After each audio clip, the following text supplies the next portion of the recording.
예, 정인이 사건으로 인해서 굉장히 가슴이 아픈 그런 요즘입니다.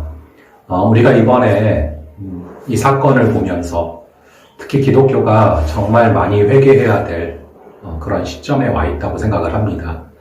이 정인이 사건은 참 우리한테 많은 것들을 무거운 메시지를 던지고 있는데요. 특히 이 진짜 크리스찬과 가짜 크리스찬이 참 섞여 있는데 이 껍데기가 진짜 크리스찬이라는 것을 보증하지 못한다. 이거를 참 많이 우리는 깨닫게 됩니다. 겉으로 봤을 때 유명한 기독교 대학을 나왔다고 해서 그게 진짜 크리스찬이라는 걸 보증하지 못하고요.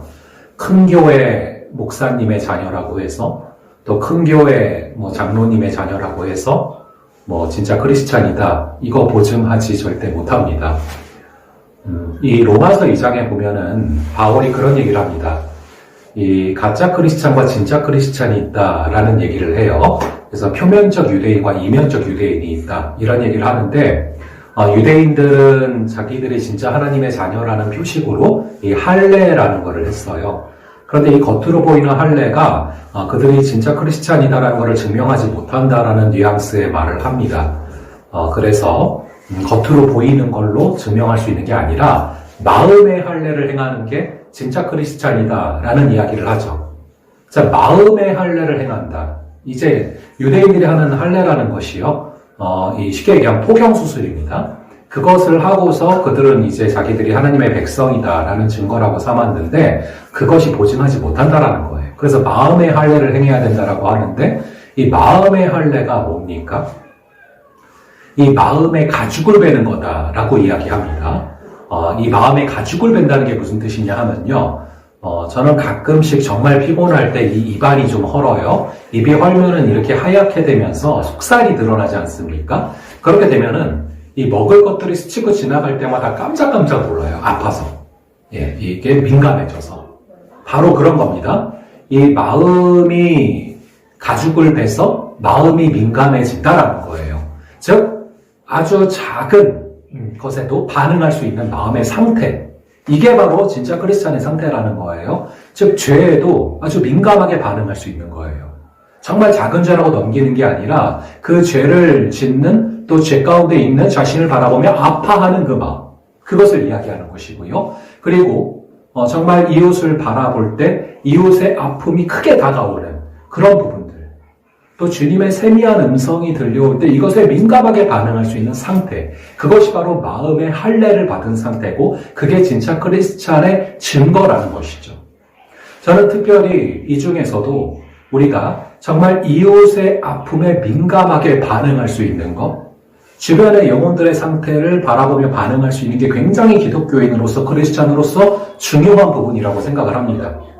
여러분, 이제 우리가 이 마태복음의 이 9장의 35절, 36절 부분을 보시면은요, 거기에 이제 예수님이 나오시는데, 이게 굉장히 중요한 부분이게요. 여러분, 우리 예수님이 완전한 하나님이자 완전한 사람으로 우리에게 오셨어요. 근데 우리는 완전한 하나님으로 오신 거는 많이 생각을 하는데 완전한 사람으로 오신 거에 대해서는 놓칠 때가 많아요. 즉 그분은 완전한 하나님으로서 우리의 죄를 구원하려고도 오셨지만 완전한 사람으로서 사람이란 무엇인가를 보여주려고 오신 거예요. 사람이라면 이렇게 살아야 된다. 사람의 모습은 이런 거다. 이거를 사람인 우리에게 보여주려고 오신 것이죠. 자, 그래서 마태복음 9장 35절 36절에 보시면 예수님이 무리를 보시고 불쌍히 여기셨는데 이는 저들이 목자 없는 양과 같이 고생하며 기진함이라 라는 구절이 있습니다. 예수님께서는 오셔서 무리를 보셨어요. 제자들만 보신 게 아니라 크리스찬만 보신 게 아니라 이 세상에 살아가고 있는 이웃들을 보신 거예요. 근데 보시는데 그냥 보신 게 아니라 그들을 사람으로 보셨어요. 영혼으로 보셨습니다. 이게 굉장히 중요해요. 오늘날 사람을 사람으로 보지 않습니다. 그러니까 끔찍한 사건들이 벌어집니다. 회사에서도 사람을 이제 그냥 부속품 정도로 갈아치울 수 있는 그런 기계로 여깁니다. 이런 사회 흐름 가운데 있지만 여러분 우리가 진짜 크리스찬이라면 우리만큼이라도 사람을 사람으로 볼 수 있어야 되는 거예요. 사람을 그렇게 사람으로 바라보셨어요. 예수님께서는 사람을 영혼으로 바라보셨습니다. 여기서 보신다라는 것은 그 영혼의 아픔이 이렇게 느껴질 정도로 그 본질을 꿰뚫어 보셨다라는 것인데, 그들을 바라보는데 그들이 정말로 예수님 없이 살아가는 가운데 정말 아파하는 모습들, 내팽겨쳐질 정도로 버림받은 그런 모습들, 이거를 바라보시면서 마음이 너무 아프셨다는 거예요. 이런 것, 사람을 사람으로 바라보고 그들의 아픔이 보이고, 그래서 가슴이 아픈 게 진짜 사람의 모습이다 라는 걸 예수님이 보여주신 것이고, 이것이 정말 진짜 크리스찬이라면 걸어가야 될 모습이라는 것을 주님께서 말씀하시는 것이죠. 제가 리젠트 컬리지에서 유학을 하면서 굉장히 많이 들었던 그런 문구가 있어요. 많은 교수님들이 핵심적으로 했던 내용 중에 어떤 말씀을 많이 하셨냐면은 Jesus came to make us truly human, not superhuman, 이런 말씀을 많이 하셨어요. Jesus came to earth, 우리한테 오셨어요. 근데 뭐 하러 오셨냐면은 to make us truly human, 우리를요 정말 참된 사람으로 만들려고 오셨다라는 거예요. 초인으로 만들려고 오신 게 아니라. 우리가 갖고 있던 많은 한계 중에 하나는 뭐냐면은 정말 크리스찬으로서 슈퍼휴먼이 되는 것을 너무 많이 생각하며 살아오는 거예요. 그러다 보니까 기계와 방불케 되는 그런 모습까지 나오는 거죠.